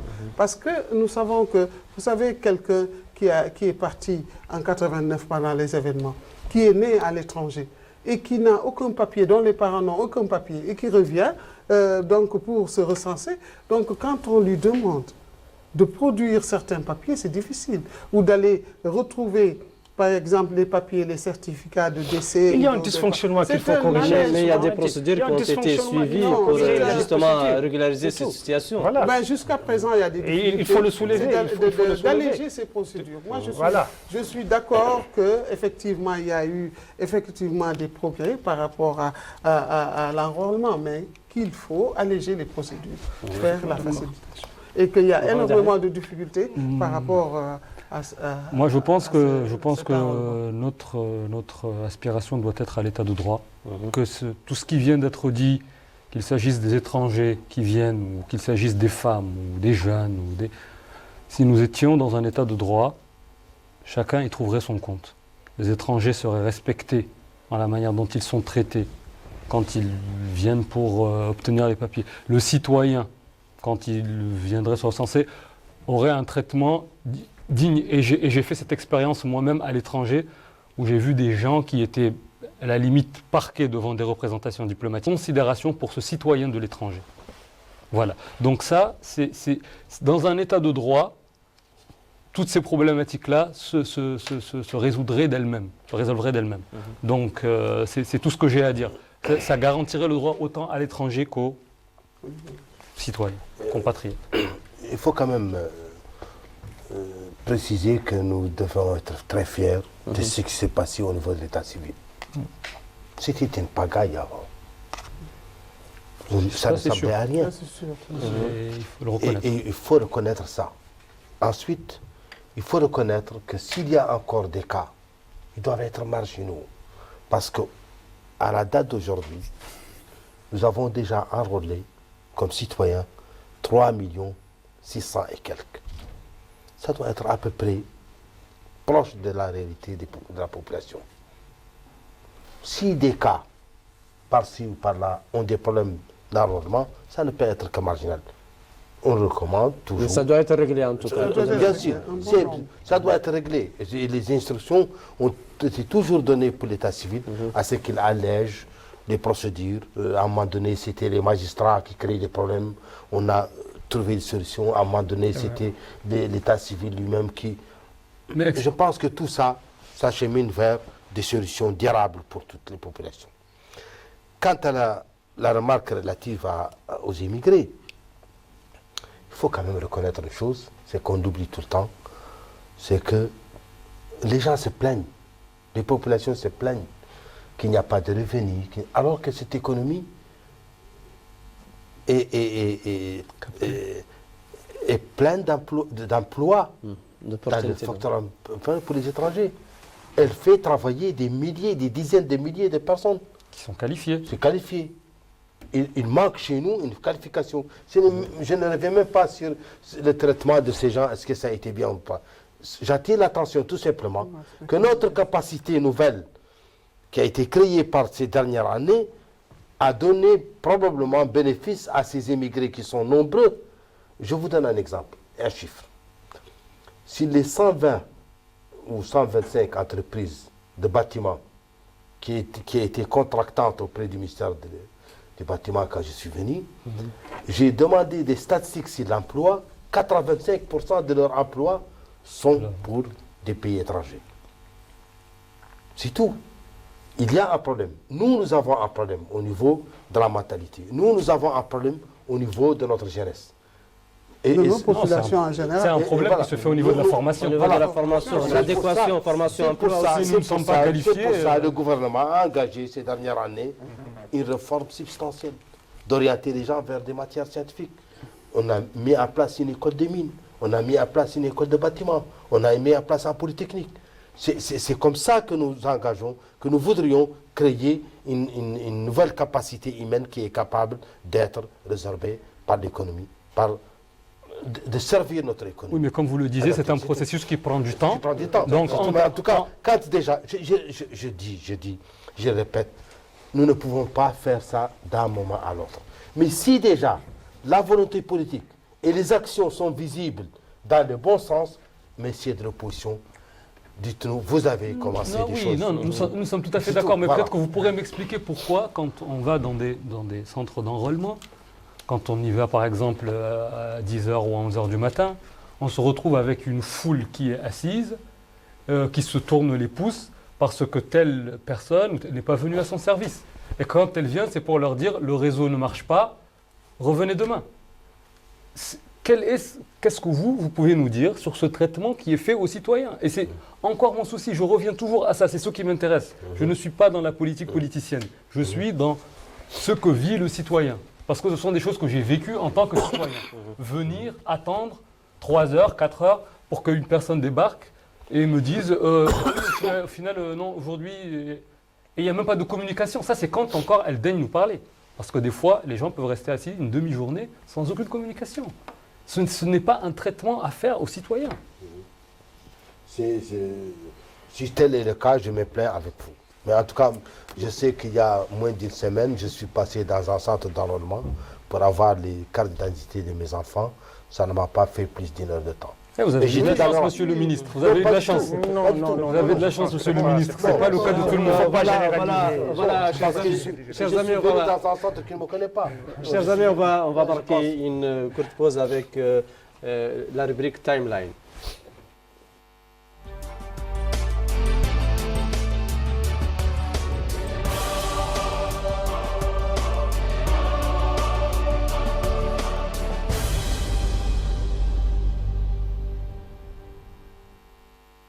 Incontournable aujourd'hui, les réseaux sociaux constituent un important moyen de communication. Au cours de cette semaine, nombreux sont les Mauritaniens qui se sont exprimés sur le dialogue national inclusif qui a démarré ce 29 septembre.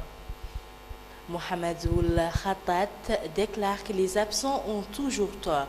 Il poursuit en indiquant qu'il est évident que la politique de la chaise vide ne joue pas en faveur de ceux qui l'ont adopté comme stratégie de protestation, de rejet ou de contestation, car l'espace qu'ils ont choisi de laisser disponible sera tout bonnement occupé par quelqu'un d'autre, la nature ayant horreur du vide.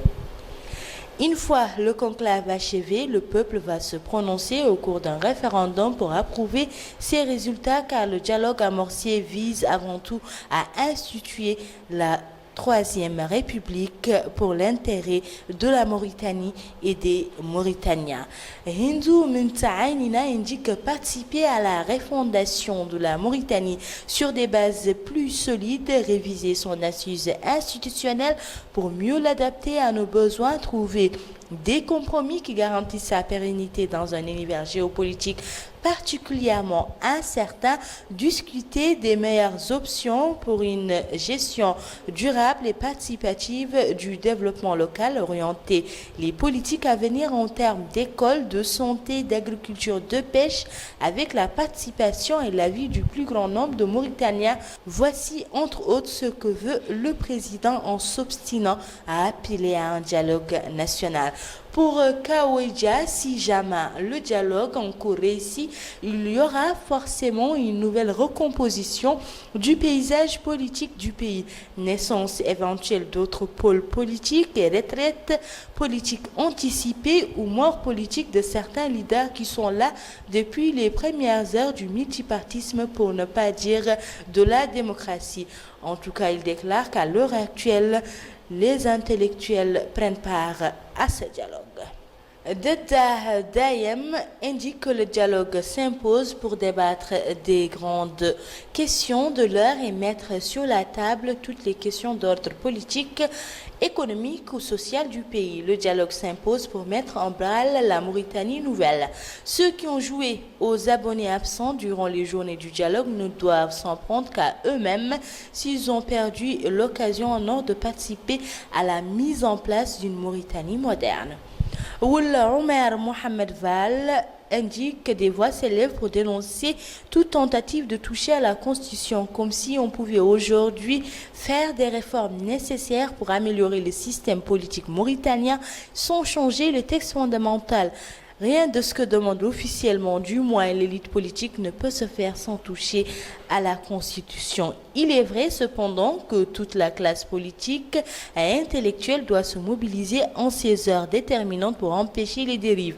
La réforme constitutionnelle engagée doit nécessairement aboutir à une refonte du système politique pour, d'une part, supprimer les institutions superflues et, d'autre part, renforcer le système de participation et de représentation.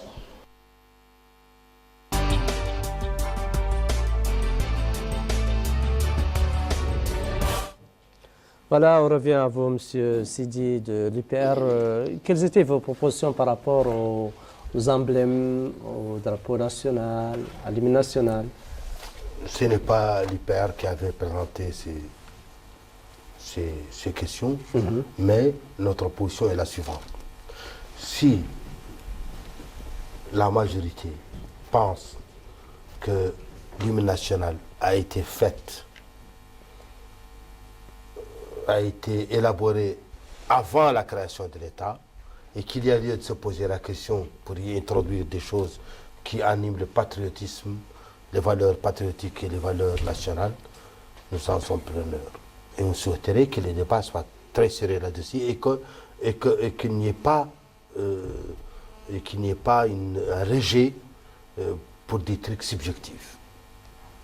Aujourd'hui, notre hymne national a besoin d'être revu pour y introduire. Elle comporte des valeurs humaines importantes, de dignité humaine et de relations avec la religion, etc., etc. Mais il manque un sens patriotique, parce que tout simplement, elle a été faite, je le rappelle, au moins 40 ans avant la création de la Mauritanie. Son auteur, il est connu. Donc c'est un poème qui n'était même pas destiné à une nation. Ouais, C'était un poème destiné à la valeur humaine. Il conseille aux gens d'adhérer à un certain nombre de valeurs qui sont valables pour tout le monde, mais en tout cas, ça ne concernait pas l'État mauritanien. Ça, c'est donc très clair. Et le drapeau, moi, personnellement, je pense qu'en fait, le drapeau est excellent. L'actuel drapeau. Si maintenant, il y a des avis qui souhaiteraient qu'on y ajoute autre message, je ne vois pas d'inconvénient, et l'IPR, en tout cas, n'en fait pas. Vous n'avez pas fait une proposition, vous, à l'IPR? Non. Les bannières rouges, ce n'est pas votre proposition? Non, à ma connaissance, non. D'accord. Écoutez, personnellement, je pense que c'est un débat d'une moindre importance, même si, effectivement, on peut en parler. Et quand je pense que l'hymne national met en exergue quelque chose qui lie tous les Mauritaniens. C'est-à-dire, effectivement, c'est plutôt la référence religieuse. La référence religieuse. Donc, c'est ce qui, au-delà des cultures, des langues, est joint à la plupart des Mauritaniens. Donc, je pense que vouloir le changer, je n'en vois pas la pertinence. Mais après, comme le dit Monsieur le ministre, si la majorité est pour le changement, pourquoi pas? Mais la pertinence ne me saute pas aux yeux. Mariam? Enfin, moi, vous en avez discuté au sein de votre atelier? Ça figurait à l'ordre du jour de vos discussions? Non, ce n'est pas notre atelier. Moi, j'étais dans l'atelier réforme et l'état de droit et justice sociale. D'accord. Et donc, là, au niveau hymne national, donc ce n'est pas mon parti qui l'a proposé. Bon, maintenant, par rapport au drapeau, j'aimerais bien me prononcer par rapport au drapeau. Moi, je pense que le drapeau vert, on sait que c'est la couleur de l'espoir.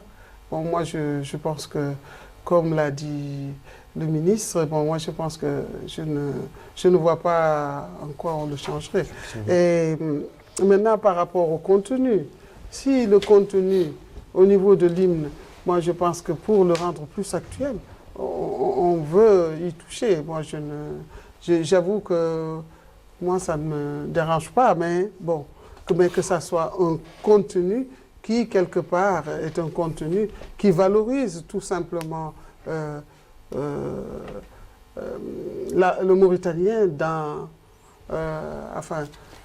sa cohésion, dans sa religion, et ainsi de suite, et dans ses valeurs. Si vous me permettez... Et que cet hymne que l'on fait, et qu'on a déjà, parce que cet hymne, que ça soit...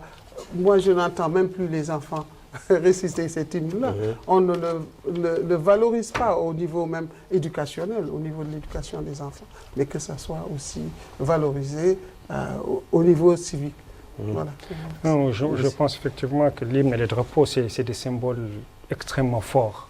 On ne peut pas en fait décider d'y toucher de cette manière. Concernant le drapeau, c'est clair que, en tout cas, nous, en ce qui nous concerne, il faut le laisser tel qu'il est précisé dans l'article 8, le drapeau vert avec le croissant jaune.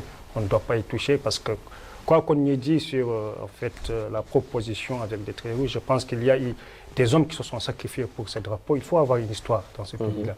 On a quand même connu une guerre où des hommes de troupes sont tombés avec ce drapeau à la main. Et je trouverais à la limite indécent de toucher à ce drapeau. Ça, je pense qu'il ne faudrait pas toucher à ce symbole qui est très fort et qui raffermit en fait, ce qui lie tous les Mauritaniens. Concernant l'hymne, comme l'a dit tout à l'heure Mme Babsi, je mettrai plus l'accent pour qu'on l'enseigne dans les écoles, parce que je suis sûr qu'aujourd'hui, les élèves ne connaissent ni le contenu de cet hymne, ni à la limite même de répéter. Je pense que ça, c'est encore plus fort qu'ils comprennent le contenu, et peut-être qu'on va laisser quelque chose pour les générations futures, qu'ils comprennent le contenu de cet hymne, pour peut-être après qu'ils puissent le changer. On va suivre la dernière rubrique, toujours avec les réseaux sociaux, WhatsApp cette fois-ci.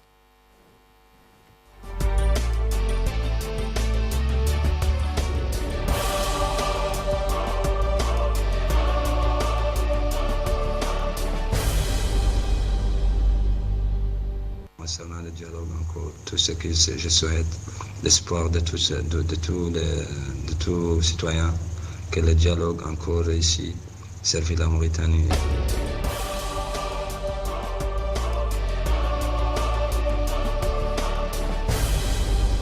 Concernant le dialogue national, je suis pour le dialogue et je suis en train de suivre des informations. En tout cas, je vous félicite.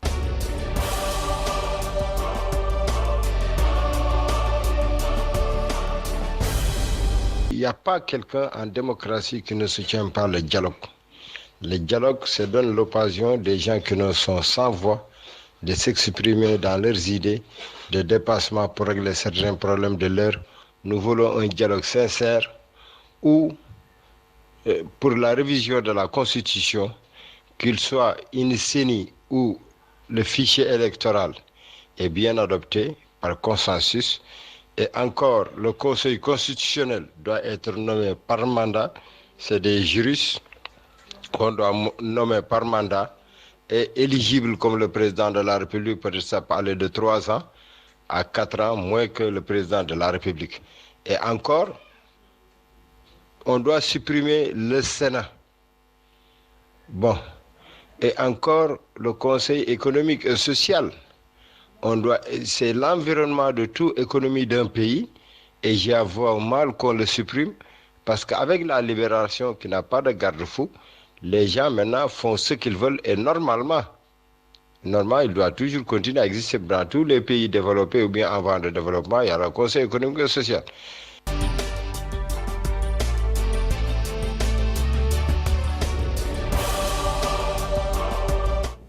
Donc, on ne peut pas terminer ces discussions avant d'évoquer le problème du renforcement de l'état de droit, du renforcement de l'unité nationale et la cohésion sociale. Oui, ça c'est... De façon brève, monsieur le ministre. C'est l'un des thèmes, l'une des salles qui était très animée. Très animée.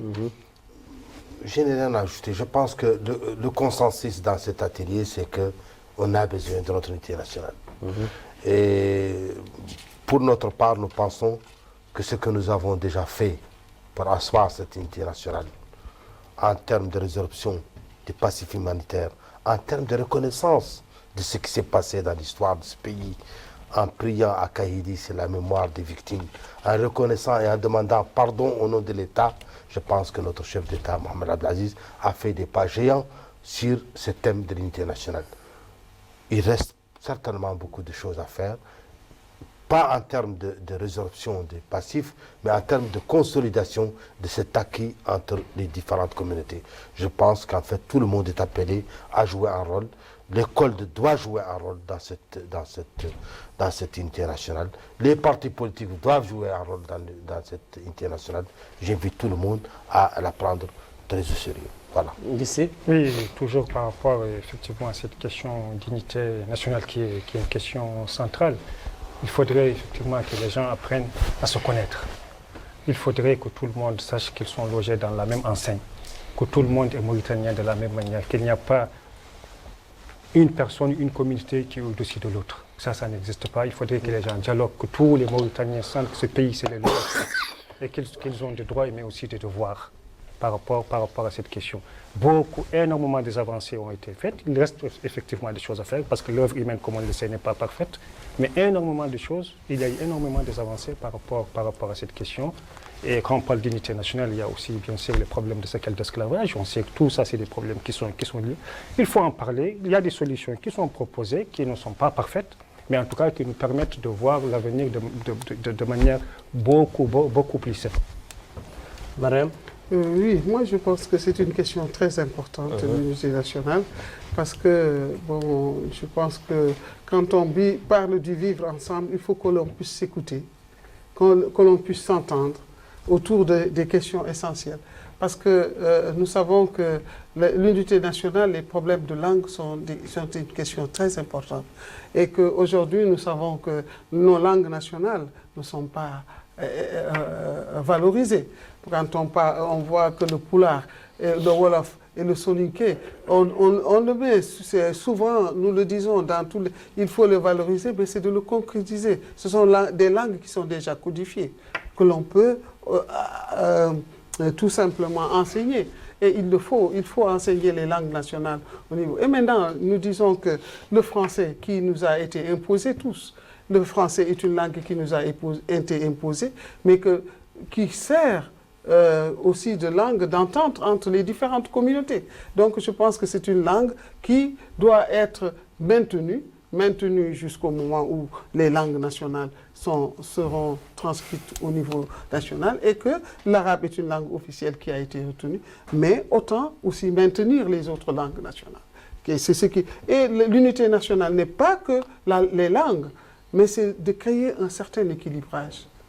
Vous savez, on a beau dire quand les choses ne sont pas équilibrées, donc ça ne peut pas être, l'unité ne peut pas se passer. Bon, le fait de dire qu'on a fait la prière, c'est une bonne chose. Moi, je pense que la prière de Kaïti, il faut reconnaître que le fait même de parler du passif humanitaire à un certain moment est une étape très importante dans la vie de ce pays. Et le fait d'aller et de demander pardon, c'est parce qu'il faut le pardon. Mais demander pardon, l'État a demandé pardon, mais il faut qu'il y ait un dialogue qui permet aux autres. Le fait de le dire, le droit est bon pour les populations, effectivement, mais aussi il y a des plaies béantes qui sont là. C'est ça. Oui, je pense effectivement que, pour rebondir sur ce qu'a dit Monsieur le ministre, effectivement il y a une reconnaissance du passif humanitaire, mais c'est un processus qui a été engagé avant l'actuel président. C'est bien qu'il ait continué dans cette voie pour l'intérêt de tous. Je pense, moi, que la cohésion sociale, nationale, l'unité nationale, appelez ça comme vous voulez, je pense qu'effectivement, pour la maintenir et pour qu'elle soit palpable, il faut juste ce que j'ai dit tout à l'heure, l'état de droit. C'est-à-dire que si chacun a ses droits, que ce soit dans l'emploi, que ce soit dans les administrations, devant la justice, cette équité-là, si elle existe, forcément, nous arriverons à dépasser les petits clivages qui sont des broutilles. Monsieur le ministre, vous savez autant que moi, que nous tous d'ailleurs, qu'une partie de la classe politique mauritanienne n'a pas voulu, pour des raisons qui lui sont propres, de prendre part à ce dialogue inclusif. Est-ce que la porte lui est toujours ouverte? Est-ce que vous déployez des efforts pour l'amener à participer au dialogue? La porte est toujours ouverte, certainement. En tout cas, c'est ce qui apparaît dans les différents discours de l'IPR et dans les positions du comité exécutif de l'IPR dans la salle de réunion avant et pendant le dialogue. Maintenant, est-ce qu'il y a des efforts qui sont déployés? Je ne suis pas informé et je ne peux pas répondre. Et vous à l'opposition, vos collègues de l'opposition qui n'ont pas participé, est-ce que vous travaillez à ce qu'ils vous rejoignent dans... De toute façon, le dialogue touche presque à sa fin, mais nous espérons exactement qu'en nous présentant, nous fassions honneur à nos collègues de l'opposition qui ne se sont pas présentés, essayer de porter quand même leurs idées, leurs voix, même s'ils n'ont pas été là. Nous espérons être leur digne suppléant.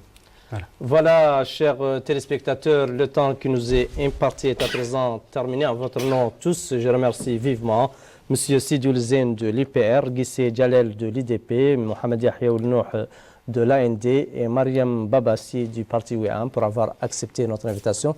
Merci beaucoup. Grand merci également aux équipes techniques, au cadrage Mokhtar Al-Alim, Mohamed Val Mohamed, au script Fatimatou Mtayah, au VTR Mohamed Lemine Diallo, au son Brahim Sabar, réalisation Mustafa Mohamed, le tout sous la coordination générale d'Al Hajja Rakissi. À notre rendez-vous. Au revoir.